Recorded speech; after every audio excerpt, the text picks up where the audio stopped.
CCTV में दिख रहे इन दोनों आतंकियों में से एक आतंकी का हिसाब हो चुका है। जम्मू कश्मीर के शोपियां में सुरक्षा बलों ने इनमें से एक आतंकी को एनकाउंटर में ढेर कर दिया है। जिस आतंकी को मार गिराया है वो लश्कर-ए-तैयबा का टॉप कमांडर जाकिर गनई है। बीते 4 दिन से सुरक्षा बल और आतंकियों के बीच मुठभेड़ चल रही थी, जिसमें 8 जुलाई को सुरक्षा बलों को कामयाबी मिल गई। सुरक्षा बलों ने जाकिर गनई का शव हथियार के साथ बरामद कर लिया है और पूरे इलाके में सर्च ऑपरेशन किया जा रहा है। 4 जुलाई को सुरक्षा बलों को 2 आतंकियों के छिपे होने की जानकारी मिली थी। ये दोनों आतंकी सीसीटीवी में कैद हो गए थे, जिसके बाद तलाशी अभियान शुरू किया गया और उसी दिन से मुठभेड़ शुरू हुई। आखिरकार 4 दिन बाद शोपियां के चांदपोरा गांव में मारे गए आतंकवादी का शव बरामद कर लिया गया। अब यह कंफर्म हो गया है कि शोपियां मुठभेड़ में लश्कर का टॉप कमांडर जाकिर गनई मारा गया। जाकिर गनई उन 14 आतंकियों की लिस्ट में शामिल था जिसे पहलगाम आतंकी हमले के बाद सुरक्षा एजेंसियों ने जारी किया था। आतंकियों के ढेर करने के इस ज्वाइंट ऑपरेशन को जम्मू कश्मीर पुलिस के स्पेशल ऑपरेशन ग्रुप, सेना की राष्ट्रीय राइफल्स और सीआरपीएफ ने मिलकर चलाया। अधिकारियों के मुताबिक फंसे हुए दोनों आतंकवादियों की पहचान जाकिर गनई और लतीफ के तौर पर हुई है। दोनों दक्षिण कश्मीर के कुलगांव जिले के रहने वाले हैं।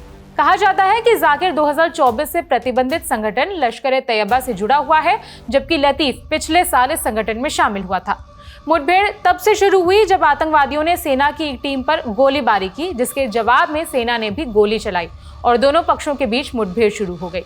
गोलीबारी के बावजूद दोनों आतंकवादी बाग के अंदर फंसे हुए थे, जिसके बाद से ही सेना का तलाशी अभियान जारी था। पहलगाम हमले के बाद सुरक्षा बलों ने जिन 14 आतंकवादियों की लिस्ट जारी की थी, जाकिर गनई को मिलाकर उनमें से अब तक 9 आतंकवादी मारे जा चुके हैं। सुरक्षा एजेंसियों ने जाकिर गनई को A++ श्रेणी का आतंकवादी घोषित किया था। उस पर कई आतंकी हमलों में शामिल होने के आरोप हैं। अक्टूबर 2025 में कुलगाम की NIA कोर्ट उसके खिलाफ प्रोक्लेमेशन नोटिस भी जारी कर चुकी है। प्रोक्लेमेशन नोटिस मतलब फरार आरोपी को अदालत में पेश होने का सार्वजनिक आदेश। सुरक्षा एजेंसियों के लिए ये ऑपरेशन काफी अहम माना जा रहा था। इसकी वजह सिर्फ 2 आतंकवादियों की तलाश नहीं है। दरअसल शोपियां लंबे समय से दक्षिण कश्मीर, मध्य कश्मीर और पीर पंजाल इलाके को जोड़ने वाला एक अहम रास्ता माना जाता है। एजेंसियों का मानना था कि अगर जाकिर और लतीफ जैसे आतंकियों को पकड़ लिया जाता है या उन्हें मार गिराया जाता है तो इलाके में आतंकवादियों के जो नेटवर्क है उसे एक बड़ा झटका लगेगा। साथ ही नए लोगों की भर्ती और उनके आने जाने के रास्तों पर भी इसका असर दिखाई देगा और अब इनमें से एक आतंकी को तो ढेर किया जा चुका है। जाकिर के मारे जाने के बाद अब सुरक्षा बलों का पूरा ध्यान दूसरे आतंकी लतीफ भट्ट की तलाश पर है। करीब 5 दिन पहले सैदपुरा के चनापुरा इलाके में लगे सीसीटीवी में 2 संदिग्ध आतंकियों की गतिविधियां कैद हुई थी।